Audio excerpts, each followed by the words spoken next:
A paz seja convosco. Amém. Estamos meditando no tema a busca da santidade, a santidade e a nossa vontade.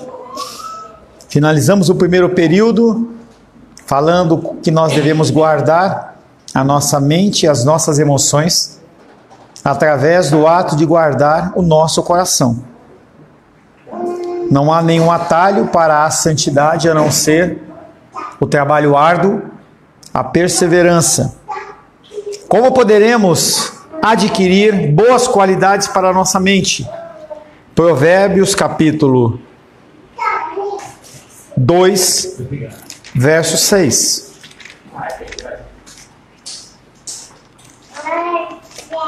Porque o Senhor dá sabedoria e da sua boca vem a inteligência e o entendimento. Como adquirir boas qualidades para a nossa mente? Buscando ao Senhor, porque Ele é aquele que dá a sabedoria e da sua boca vem a inteligência e o entendimento. Nicolas, uma sugestão, monta aquele tapetinho lá, monta aí, deixa ele ficar se esparramando aí. Qualquer dia volta o colchonete, né? Daqui 9 meses você devolve. Não, 6 meses. Como poderemos adquirir boas qualidades para a nossa mente? Através da busca da sabedoria ao Senhor. Mas a quem dá o Senhor tais qualidades? Provérbios capítulo 2, verso de 1 a 5. Provérbios 2. Pedro já leu? Não, ainda pulou. O Carlos pulou ele. 2 de 1 a 5.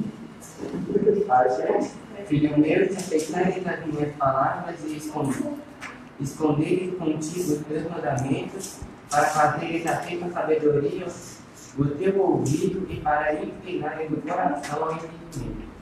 E se clamares por inteligência e por entendimento, e se buscares a sabedoria com escondido a procurar, então entenderá do Senhor e achará o conhecimento de Deus. Como que você consegue? Apenas o quê? Pedindo. É só pedir. Entendeu? Como que você consegue essas qualidades? Como que você alcança essas coisas? Simplesmente pedindo. Torna-se evidente, mesmo numa leitura casual de Provérbios 2, se nós lemos a grande maioria, que a influência protetora da palavra de Deus vem como resultado de uma assimilação diligente em oração e determinada das Escrituras, ou seja, esforço. A palavra de Deus diz que tudo é tomado por esforço. Se você não se dedica a algo, você não vence naquilo. Para guardarmos a mente, devemos dar prioridade à Bíblia na nossa vida. Não apenas pela informação espiritual que transmite, até aproveitando, eu vou corrigir uma coisa. Eu estou lendo com a Ingrid, né, às 6 da manhã. Aí hoje eu mandei mensagem, 6 da manhã para ela. Ela falou assim, pastor, mas você lê? Ela falou, aí eu falei para ela assim, não, só não leio na sexta. Não é que eu não leio na sexta, eu não leio às 6 da manhã, né? Eu continuo lendo todo dia, né? Tá? Ela está no banheiro, mas eu leio na sexta também, Ingrid. Para guardarmos a mente, devemos dar prioridade na nossa vida à Bíblia. Não apenas pela informação espiritual que transmite, mas também pela aplicação diária da mesma às situações concretas da nossa vida. Nós temos que entender que da mesma maneira que você acorda e toma o seu café, alguns não tomam, mas a maioria toma, você tem a necessidade de... Você ouviu lá, Ingrid? Que você ouviu falar? Não. Eu leio também na sexta-feira, só não leio às 6 da manhã, tá? Que eu mandei a mensagem para você lá. Então, da mesma maneira que nós temos que tomar café da manhã e nos alimentarmos para que o nosso corpo ele se movimente, para não ficarmos fracos, como o tadinho do Felipe, né? O Felipe, ele ficou 24 horas sem comer, tadinho, o bichinho ficou fraco, entendeu? Pega do lado aí, tem uma banhinha aqui, né? Tem, então dá para queimar, não passa vontade, é psicológico. Tá? Da mesma maneira, nós precisamos da leitura das Escrituras para nos alimentar. Nós não devemos guardar apenas a nossa mente, mas também as nossas emoções.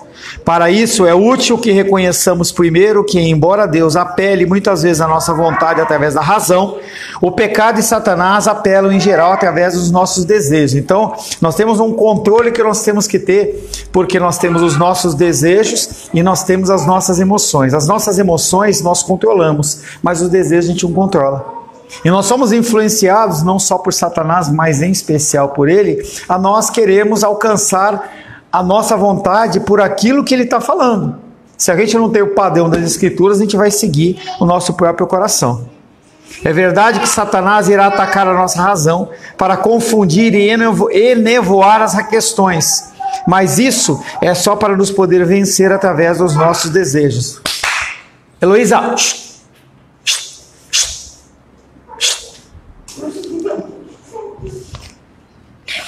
nós temos que tomar um cuidado enorme, porque as nossas vontades elas são alcançadas pelas ações de Satanás. Foi essa estratégia que ele usou com Eva. Gênesis 3, de 1 a 6.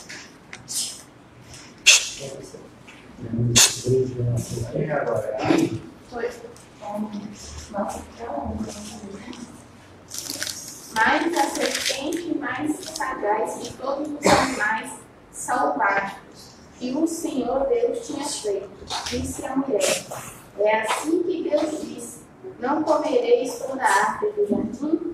Respondeu-lhe a mulher: dos frutos das árvores do jardim podemos comer, mas do fruto da árvore que está no meio do jardim, disse Deus: dele não comereis, nem tocareis nele, para que não morrais. Então a serpente disse à mulher: é certo que não morrereis, porque Deus sabe que no dia em que dele comerdes, se vós abrirão os olhos e como Deus, sereis conhecedores do bem e do mal.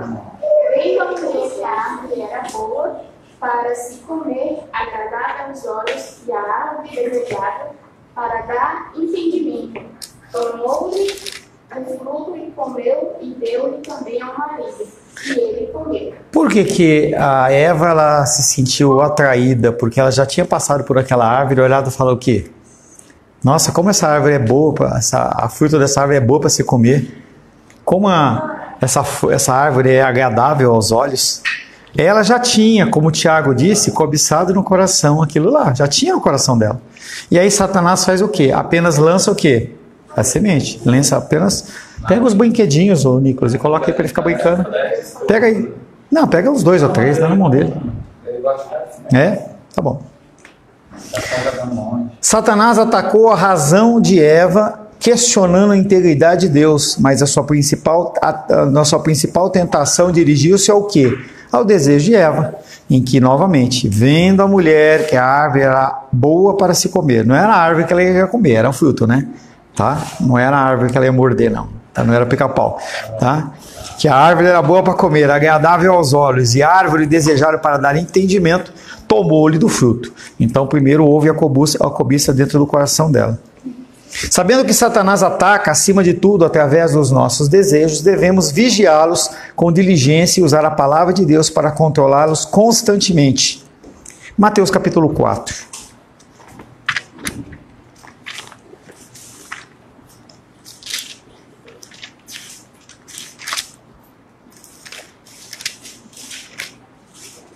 Mateus capítulo 4,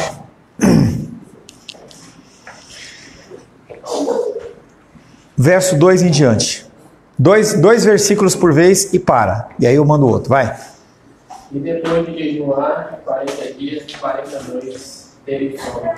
Então o tentador, aproximando-se, lhe disse: se és filho de Deus, manda que estas pedras se transformem em pães. Ponto.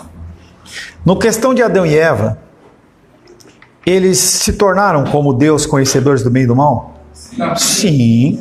Ele foi mentiroso? Não. Aqui Satanás ele vem e fala: se és o filho de Deus, manda que essas pedras se transformem em pães. Ele era o filho de Deus? Ele podia transformar as pedras em pães? Você entende que a pegada de Satanás é ele usar verdades e distorcer o contexto das verdades. Ele tinha autoridade para fazer isso. E ele podia chegar e falar assim, poxa, eu sou filho de Deus, se eu não fizer isso, vai parecer que eu não sou filho de Deus. E aí a estratégia de Satanás é fazer com que ele quebre sempre um princípio maior. Menízia.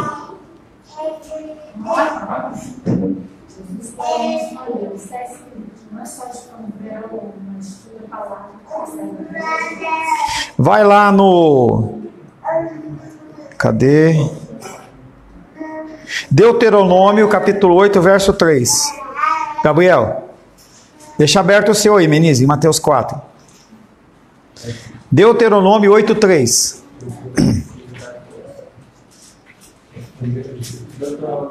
Oito, 3.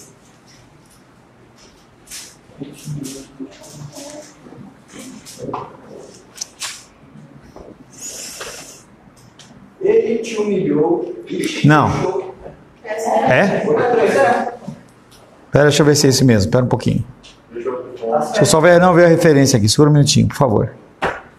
Vai, lê aí. Ele te humilhou e te deixou ter fome, e te sustentou com o maná, que tu não conhecias, nem teus pais o conheciam, para te dar a entender que não só de pão viverá o homem, mas de tudo que procede da boca do Senhor viverá o homem. Amém. Você vê que Jesus Cristo responde à acusação com a própria palavra. Ele não inventou uma filosofia nem nada. Satanás, ele traz um versículo e ele vai lá em Deuteronômio 8.3, mantém Deuteronômio aberto. Deuteronômio 8.3, ele vai lá e responde a palavra. Próximo, Vânia. Você deixa aberto, deixa o Deuteronômio aberto aí. 5 e 6.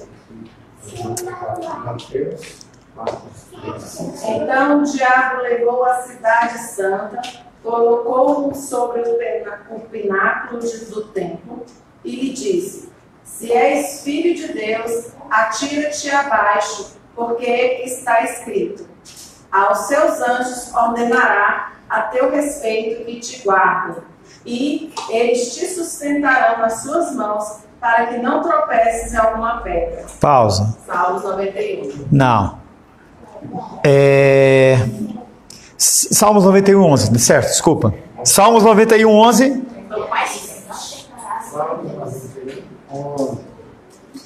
E 12.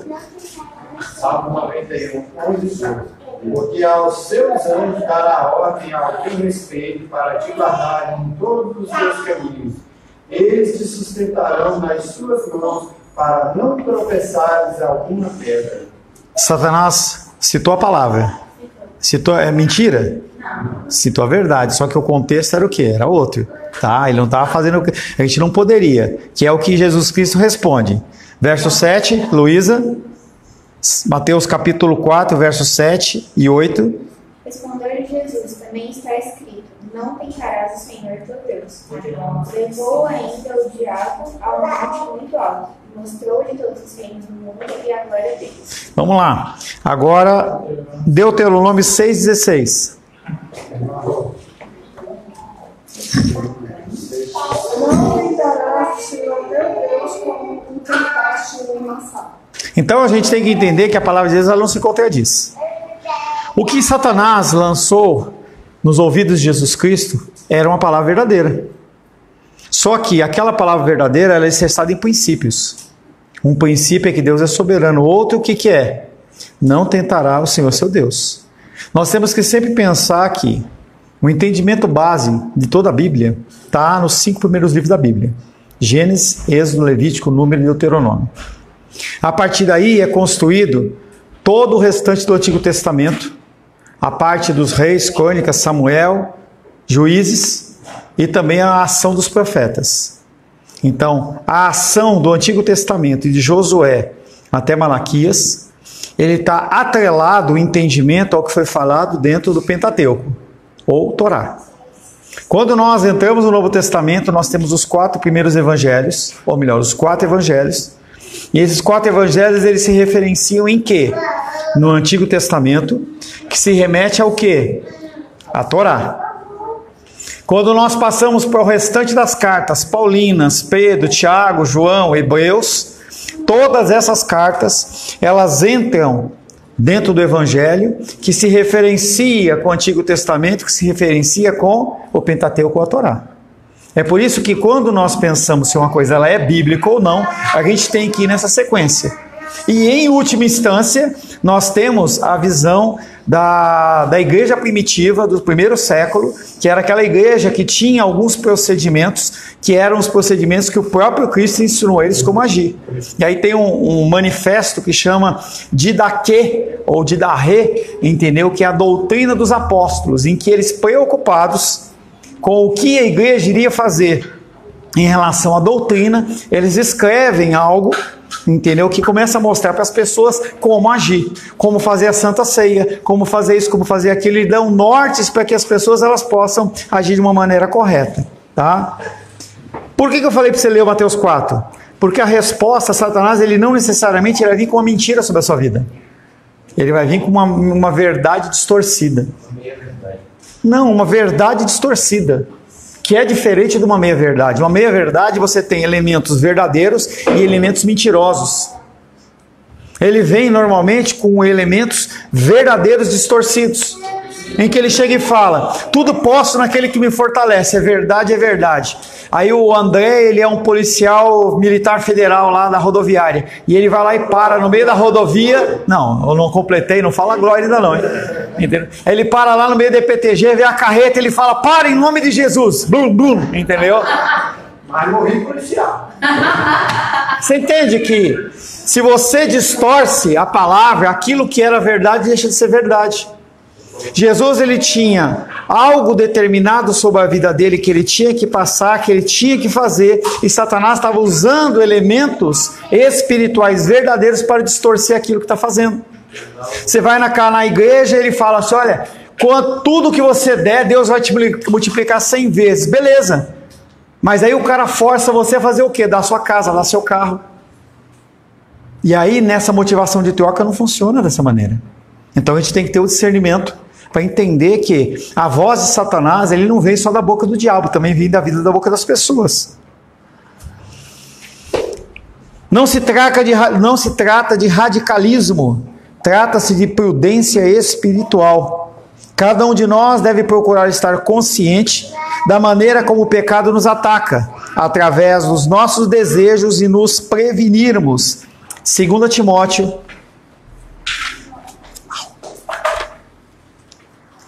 2 Timóteo capítulo 2, verso 22.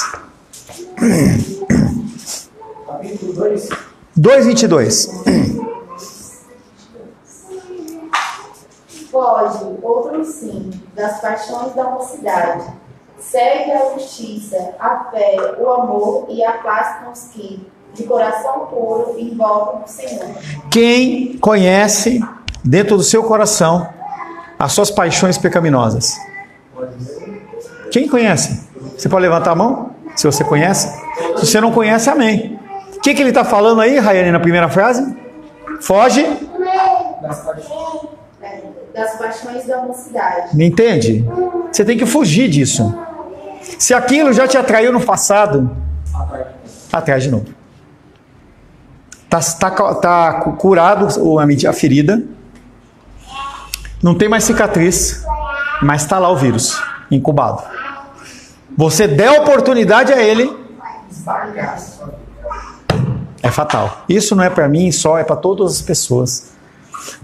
Cada um de vocês sabe aonde pega. Aonde pega.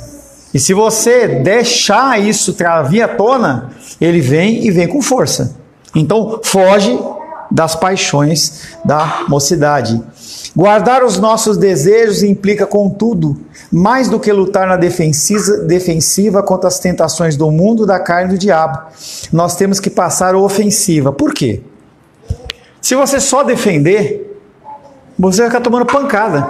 Você vê uma pessoa, fora o Rock 4, fora o Stallone nos filmes do Rock, né? Fora ele, entendeu? Quando você tá lá no corner lá e tá tomando pancada, uma hora a tua resistência acaba. Uma hora você vai ceder àquela tentação. Então não basta você só defender, você tem que defender e avançar. Nós temos uma peça da armadura que chama-se escudo da fé. É com ela que nós nos defendemos. Mas nós temos uma arma de ataque, que é a palavra de Deus, que foi o que Jesus usou. Jesus ele não ficou só tomando pancada de Satanás. Ele batia e ele avançava. E ele avançava. Esse é o nosso objetivo. É a palavra de Tiago 4, pastor. Leia, qual que é a palavra de Tiago 4? Ai, a Deus se resistiu Tiago. Tá? Aleluia. Antes de você resistir ao diabo, você tem que fazer o quê? Sujeitar a Deus. Sujeitar a Deus. Ouvir a palavra e falar assim, eu vou seguir esse caminho. Quando nós que temos produtos eletrônicos, mecânicos, sei lá, se você vê que o teu bem ele está com alguma dificuldade de funcionamento, você tem duas opções. Ou você funciona ele até quebrar, ou você leva para arrumar antes. Ou você faz uma manutenção preventiva, ou uma corretiva. Via de regra, a corretiva é sempre mais caro. E é também para nós. Se você identifica que algum pecado ele está começando a vir à tona na sua vida, e você simplesmente deixa ele continuar acontecendo, a probabilidade daquilo gerar coisas piores do que aquelas que você já vivia é muito pior.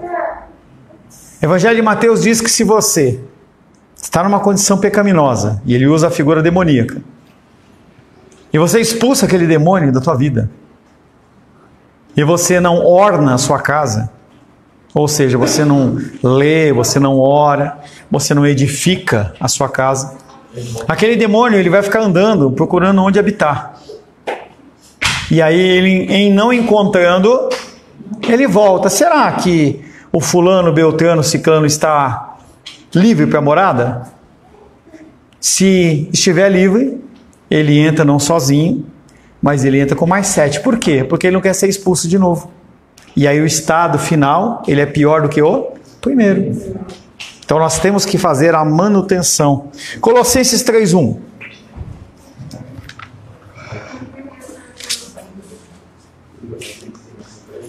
Portanto, se fostes ressuscitados juntamente com Cristo, buscais as coisas lá do alto, onde Cristo vive, assentado à direita de Deus. Se. Por que se? Porque você pode estar dentro da igreja e não fazer isso. Se você realmente é uma pessoa que entendeu as coisas do Senhor, você tem que parar de buscar as coisas do mundo e passar a buscar as coisas do alto.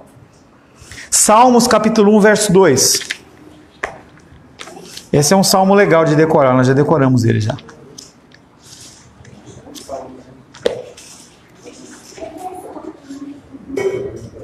Por que você vai deixar de buscar as coisas do mundo? No Salmos 1, 2.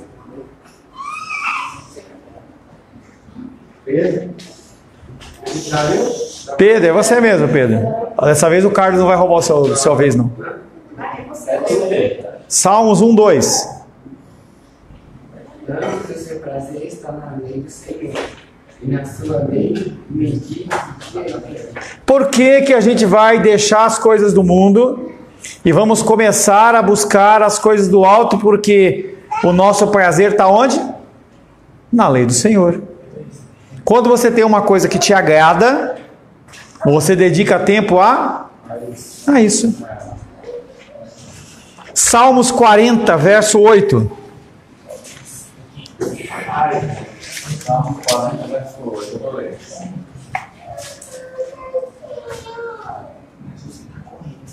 Nicolas. Agrada-me fazer a tua vontade, ó Deus meu. Dentro do meu coração está a tua lei. No Salmos 1, 2 ele fala que é o prazer dele. E no Salmos 48 ele fala que além de ser um prazer para ele, ele começa a fazer o quê? Se agradar de fazer, de agir daquela maneira e agradar a figura do Senhor. Vemos então que devemos colocar os nossos desejos nas coisas espirituais e nos deleitar na lei e vontade de Deus. Chegamos assim à razão da disciplina, que é o plano, um plano estruturado para você crescer em estatura e graça diante do Senhor. Normalmente a nossa razão, vontade e emoções deveriam trabalhar nessa ordem, mas como tantas vezes nós invertemos a ordem, dando atenção mais aos nossos desejos, nós acabamos tendo que trabalhar no sentido de dirigir de novo esses desejos para a vontade. Então você sabe o caminho, mas você não põe em prática. O que você faz? Você acaba se acostumando a fazer o que é errado em vez do que é certo. Quando comecei pela milésima vez a fazer exercícios, estou fazendo todo dia, não estava muito motivado porque portanto não era persistente. Então quando você começa a fazer exercício, você faz um dia, faz outro. Agora eu vou descansar, agora eu estou com dor de cabeça, agora eu estou cansado, tal. Sabia o que devia fazer e que o meu corpo precisava de condições físicas e que provavelmente eu ficaria mais saudável como resultado da prática desse exercício. O problema é que eu achava não ter condições. Pensava, isso exige muito tempo que eu não tenho, acima de tudo é difícil. Então, toda vez que você estabelecer um plano na sua vida, todas as formas de dificuldade elas vão se levantar. E aí você vai ter todo um monte de desculpas para não fazer. Nós homens temos as nossas atividades, os nossos labores dentro de casa, então é algo que eu tenho colocado em prática na minha vida e eu creio que a minha esposa e minha filha atestam. Quando uma coisa tem que ser feita, na hora eu faço. Então ontem, eu acho que foi ou sexta, não lembro, eu estava passando, a Luísa olhou para mim e disse, não senta nesse banquinho. Aí eu peguei o banquinho, ele estava todo, entendeu, descolou. Aí eu peguei na hora o banquinho, levei lá, comecei a tirar a cola, a Rô falou, pode deixar que eu passe a cola. Aí eu tentei tirar o máximo que deu para preparar o quê? O material que eu tinha que fazer. Se eu tenho que fazer tal coisa, eu vou e faço.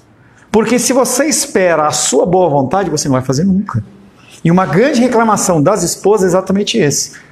Você fala para o cara fazer, já estou fazendo, daqui a pouco, e esse daqui a pouco ele perdura um dia, uma semana, um mês, e aí se a mulher, porventura, chamar alguém para arrumar, ou ela mesma arrumar, e o cara ainda fica bravo, porque ainda fica machão ainda, né?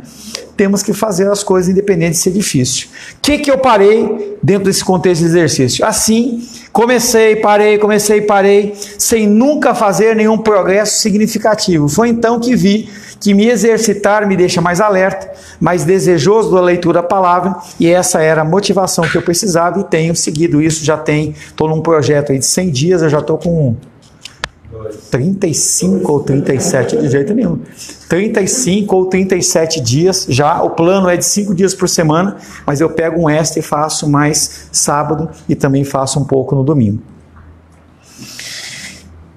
Além de nos dar instruções e linhas de orientação para a nossa vida, a Bíblia está cheia de histórias de sucesso, de pessoas reais que confiaram em Deus e lhe obedeceram, e cujas vidas foram radicalmente transformadas ou influenciaram de modo significativo o curso da história. Então, nós temos que entender que a Bíblia ela não é... Acorda, Vinícius! Nós temos que entender que a Bíblia... Cutuca ela, dona Sônia. A dona Sônia, que tem mais idade, era para estar dormindo. Acorda, Vinícius! Tem que levar a Vinícius para vender rosa, hein? Hein? O que eu estava falando? Culpa da Menise. Culpa da Menise. Tá. A Bíblia ela não é um livro de exemplos. Não é. Mas existem exemplos na Bíblia. As pessoas que estão nas Escrituras, elas são reais. É aquilo que eu falei na semana passada para vocês, quando a gente fez a abertura de Mateus. A pessoa foi lá pregar o evangelho, não falou da genealogia, e aquele homem que era o líder da tribo, ele pensou que era alguém que foi criado na cabeça, um super-homem, homem de ferro, etc. Então, não era verdadeiro. Não era verdadeiro. Mas quando nós lemos as Escrituras, nós vemos pessoas, homens e mulheres reais, que passaram por dificuldades iguais ou semelhantes aos que nós passamos. E através da diligência, da obediência ao Senhor, eles venceram. Alguns se perderam, e nós temos que olhar tanto para os exemplos bons, como para os exemplos maus. Quando nós vemos o livro de Hebreus, ele nos apresenta uma lista de algumas dessas histórias. Vamos lá, Hebreus 11.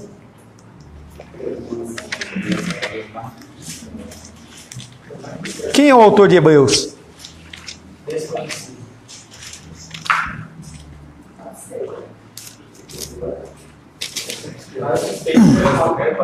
Oi? Hebreus capítulo 11, a partir do verso 8. Rapidamente, tá? Leiam 2 versículos cada um. Carlos. Pela fé, Abraão, quando chamado, obedeceu a fim de ir para o lugar que devia receber uma herança e partiu sem saber aonde ia. 9. Pela fé, peregrinou na terra da promessa, como em terra alheia, habitando em tendas com Isaque e Jacó, herdeiros com ele da mesma promessa. Porque aguardava a cidade que tem fundamentos, da qual Deus é o arquiteto e o edificador. Pela fé também a própria Sara recebeu o poder para ser mãe, não obstante o avançado a sua idade, pois teve por fiel aquele que lhe havia feito a promessa. Continua. Por isso, também de um, aliás, já amortecido, saiu uma posteridade tão numerosa como as estrelas do céu, inumerável como a areia que está na praia do mar. Todos estes morreram na fé, sem ter obtido as promessas, vendo-as, porém, de longe, e saudando-as e confessando que eram estrangeiros e peregrinos sobre a terra. Só o 32, Menise. 32.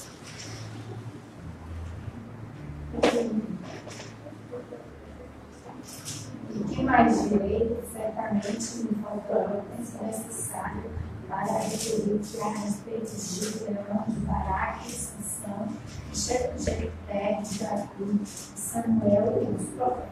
E aí, o fim do livro de Hebreus 11, ele vem falando que além desses homens e mulheres que foram citadas, se ele fosse citar, ele ia com essa lista de uma forma longínqua.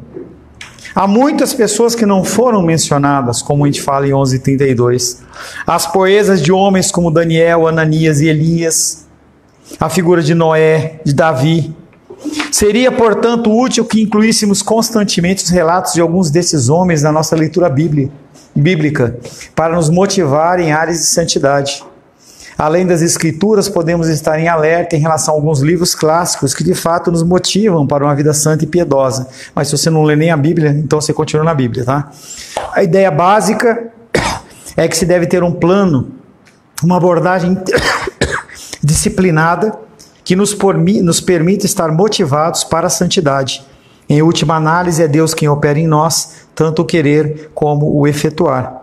A minha responsabilidade e a sua responsabilidade no tocante à nossa vontade consiste em guardarmos a nossa mente, guardarmos as nossas emoções, conscientes do que influencia-nos e nos estimular os desejos. Quando fizermos a nossa parte, nós veremos o Espírito de Deus fazendo a sua e assim nós nos tornaremos mais santos. Quem tem que vigiar a sua vontade e as suas emoções é você mesmo.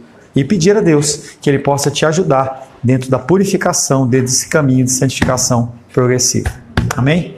Senhor, te louvamos, adoramos e bendizemos por mais esse tema. Agradecemos pela tua palavra, pela tua verdade, pela tua vontade. Agradecemos, Pai querido, porque o Senhor é bom e a sua misericórdia dura para sempre. E de geração em geração, A sua fidelidade. sua fidelidade. Nos abençoa, Senhor. Nos guarda, nos protege, pedimos em nome de Jesus. Amém. Graças ao nosso bom, querido e amado Deus.